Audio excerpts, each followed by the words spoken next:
오늘 우리에게 주시는 하나님의 말씀은 욥기 29장 1절에서 25절까지 말씀입니다. 욥기 29장입니다. 드라마 바이블로 함께 낭독될 때에 눈과 마음으로 함께 읽도록 하겠습니다. 욥이 풍자하여 이르되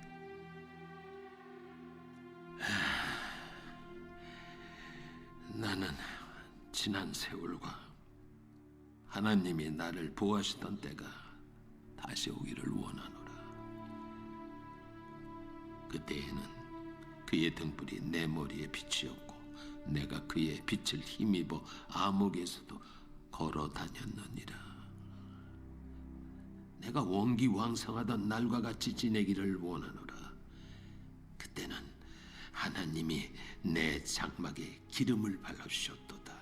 그때에는 전능자가 아직도 나와 함께 계셨으며 나의 젊은이들이 나를 둘러 있었으며 저주로 내 발자취를 씻으며 바위가 나를 위하여 기름 시내를 쏟아냈으며 그때에는 내가 나가서 성문에 이르기도 하며 내 자리를 거리에 마련하기도 하였느니라.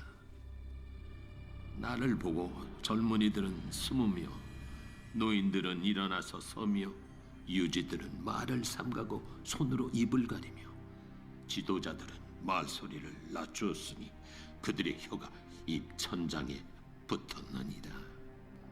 귀가 들은즉 나를 축복하고 눈이 본즉 나를 증언하였나니 이는 부르짖는 빈민과 도와줄 자 없는 고아를 내가 건졌음이라.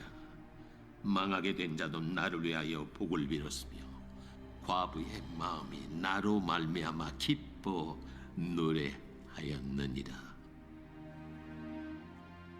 내가 의를 옷으로 삼아 입었으며 나의 정의는 겉옷과 모자 같았느니라. 나는 맹인의 눈도 되고 다리 저는 사람의 발도 되고 빈궁한 자의 아버지도 되며 내가 모르는 사람의 송사를 돌봐주었으며 불의한 자의 턱뼈를 부수고 노획한 물건을 그 이새에서 빼내었느니라. 내가 스스로 말하기를 나는 내 보금자리에서 숨을 거두며 나의 날은 모래알같이 많으리라 하였느니라. 내 뿌리는 물로 뻗어나가고 이슬이 내 가지에서 밤을 지내고 갈 것이며 내 영광은 내게 새로워지고 내 손에서 내 화살이 끊이지 않았노라. 무리는 내 말을 듣고 희망을 걸었으며 내가 가르칠 때에 잠잠하였노라. 내가 말한 후에는 그들이 말을 거듭하지 못하였나니 나의 말이 그들에게 스며들었습니다.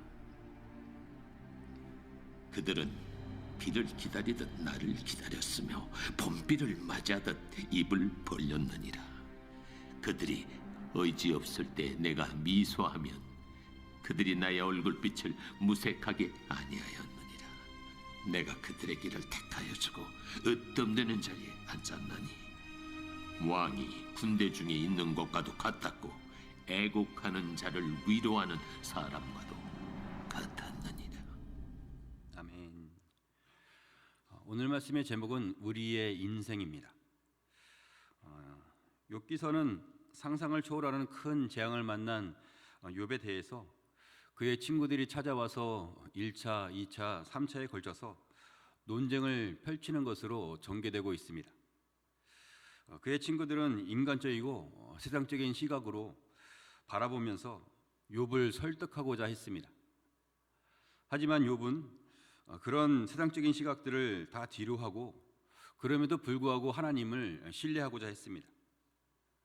그러면서 마지막 변론을 욥의 독백을 통해서 하게 되었는데 우리가 읽은 오늘의 말씀이 바로 그러한 내용이 되겠습니다. 1절과 2절 말씀에 보니까 욥이 풍자하여 이르되 나는 지난 세월과 하나님이 나를 보호하시던 때가 다시 오기를 원하노라 했습니다. 현재 욥은 너무나 큰 어려움을 당하고 있었습니다. 그 마음 추스르기도 벅찰 만큼 극심한 고통 가운데 있었습니다. 지금은 납득하기가 어려울 만큼 너무나 힘들기 때문에 지난 날을 회상하며 풍자하는 그런 마음으로 고백을 하게 되었습니다. 그러면서 욥이 생각하는 것은 하나님이 나를 보호하시던 그때를 생각하면서 그런 날이 다시 오기를 간절히 소원하고 있습니다. 먼저 욥은 자신의 장막에서 풍성함을 누렸는데 욥이 그렇게 복된 가정을 이루면서 살아갈 수 있었던 것은 전능하신 하나님이 함께 하셨기 때문이었습니다. 5절 말씀에 그때에는 전능자가 아직도 나와 함께 계셨으며 나의 젊은이들이 나를 둘러 있었다 했습니다.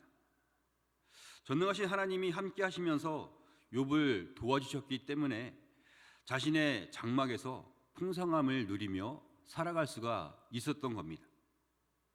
또한 욥은 사람들에게 지극한 정성으로 대하였고 사람들 역시도 욥을 아주 좋아하고 존경하게 되었습니다.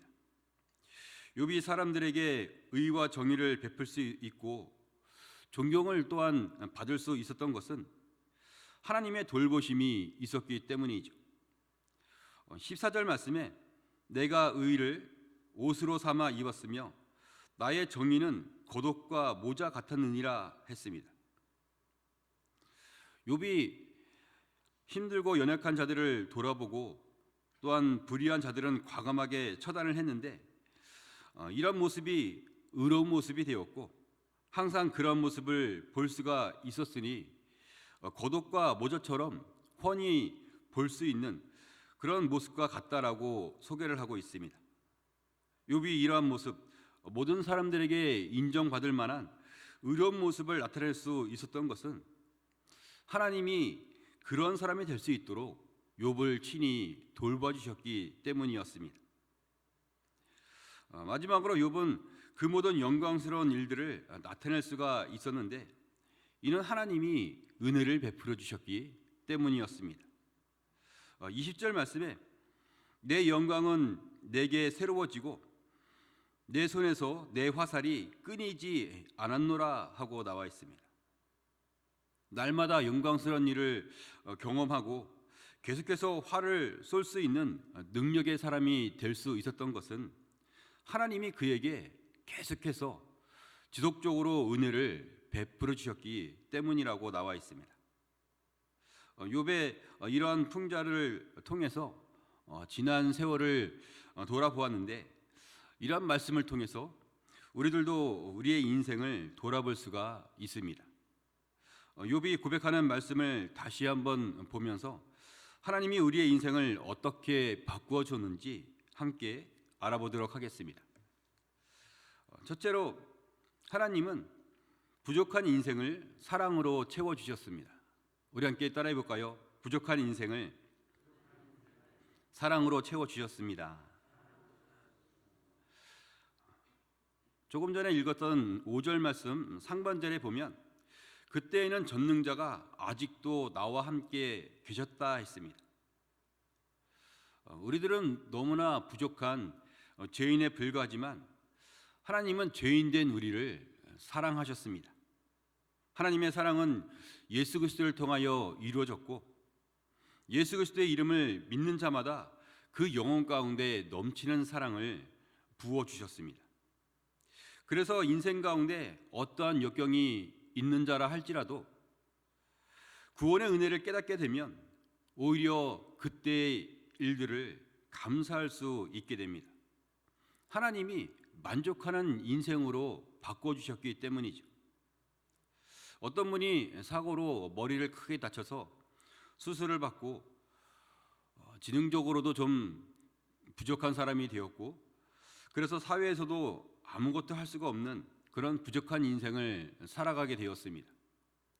그 인생이 너무나 힘들고 또한 내 자신이 너무나 못마땅해서 날마다 술을 마시고 행패를 부리며 살게 되었는데 그러던 중에 어떤 분의 도움으로 교회를 오게 되었고 또한 예수 그리스도가 누구인지 알게 되었고 예수를 영접하는 자가 되었습니다. 그 사람이 아주 인간답게 대해주고 정성을 다해서 섬겨주면서 예수 그리스도를 통한 구원의 삶이 무엇인지 알게 되면서 깊은 감사를 드리게 되었습니다.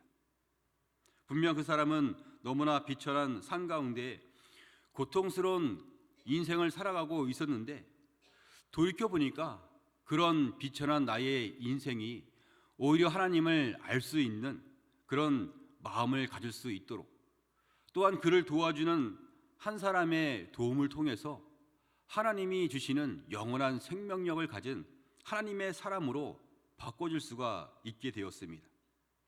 그래서 자신이 비천한 그런 인생을 살게 된 것도 하나님의 은혜였음을 고백하게 되었습니다.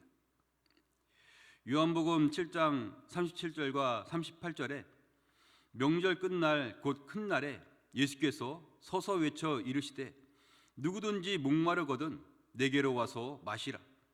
나를 믿는 자는 성경의 이름과 같이 그 배에서 생수의 강이 흘러나오리라 하고 말씀하셨습니다.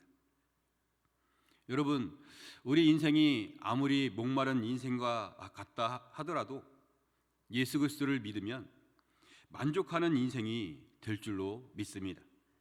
함께 하시는 주의 성령이 만족할 만한 은혜와 사랑을 우리에게 알게 해주셔서 우리는 얼마든지 그 은혜 때문에 만족함으로 살아갈 수가 있는 겁니다. 우리의 영적인 목마름을 하나님이 다 해결해 주시기 때문이죠. 우리의 부족한 인생을 사랑으로 채워주시는 하나님께 감사함으로 살아가는 자가 되시기를 바랍니다. 둘째로 하나님은 의미 없는 인생을 값지게 하셨습니다. 우리 함께 따라해 볼까요? 의미 없는 인생을 값지게 하셨습니다. 14절 말씀에 내가 의를 옷으로 삼아 입었으며 나의 정의는 겉옷과 모자 같았느니라 했습니다. 우리에게는 의라는 것이 없습니다. 죄인의 마음에 무슨 의가 있겠습니까? 의인은 없나니 하나도 없다 할 만큼 우리는 모두가 죄인일 뿐이고 죄인된 모습에는 의로움이나 정의 같은 것은 없는 겁니다.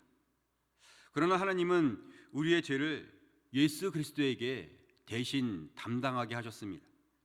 그리고 예수 그리스도를 믿는 것을 하나님의 의로 여겨주셨습니다. 고린도후서 5장 21절에 하나님이 죄를 알지도 못하신 이를 우리를 대신하여 죄로 삼으신 것은 우리로 하여금 그 안에서 하나님의 의가 되게 하려 하심이라 말씀하셨습니다. 우리가 예수 그리스도의 보혈로 말미암아 죄사함을 얻게 되었습니다. 예수 그리스도의 생명값으로 새로운 인생을 살아갈 수가 있게 되었습니다. 의미 없던 인생을 천하보다 귀한 값진 인생이 되게 하셨으니 주님 앞에 담대한 마음으로 주님이 우리를 받아주시는 그 사랑을 인정하면서 담대한 마음으로 살아갈 수 있기를 바랍니다.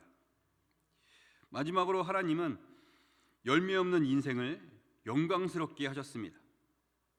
우리 함께 따라해 볼까요? 열매 없는 인생을 영광스럽게 하셨습니다. 20절 말씀에 보니까 내 영광은 내게 새로워지고 내 손에서 내 화살이 끊이지 않았노라 했습니다. 죄인이라는 것은 그 인생을 통해서 하나님이 받으실 만한 것이 아무것도 없다라는 겁니다. 그러나 죄인이 예수 그리스도를 통하여 의인이 되었을 때에 그 한 사람의 마음의 생각 또한 작은 믿음의 행동 하나하나가 하나님께는 아주 소중하고 영광스러운 일이 됩니다. 그만큼 하나님이 우리를 사랑하고 계시기 때문이고 그 믿음을 귀하게 여겨주시기 때문입니다.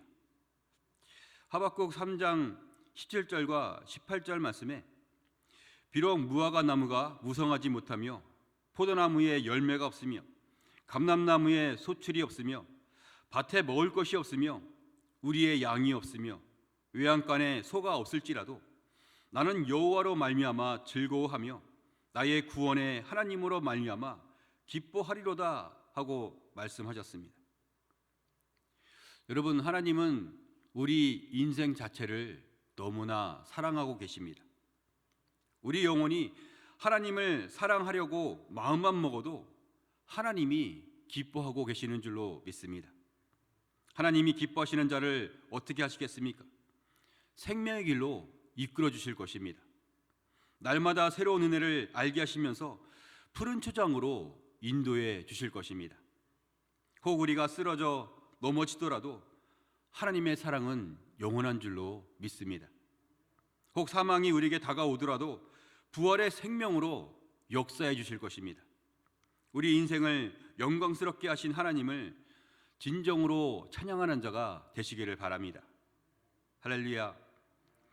말씀을 정리하겠습니다. 오늘 말씀은 욥의 풍자를 통해서 지난 세월을 돌아보며 하나님의 돌보심에 대해서 함께 생각해 보았습니다. 이러한 말씀을 통해서 우리의 인생을 돌아볼 수가 있는데, 하나님이 우리 인생을 어떻게 바꾸어 주셨느냐? 하나님은 첫째로 부족한 인생을 사랑으로 채워주셨습니다. 둘째로 의미 없는 인생을 값지게 하셨습니다. 셋째로 열매 없는 인생을 영광스럽게 하셨습니다. 이런 마음이 우리에게 있어서 하나님으로 만족하는 자가 되시기를 바랍니다. 주 앞에 값진 인생으로 담대하게 살아가는 자가 되시기를 바랍니다. 주의 영광을 위해서 더욱더 주어진 자리에서 힘을 낼 수 있기를 주님의 이름으로 축원합니다.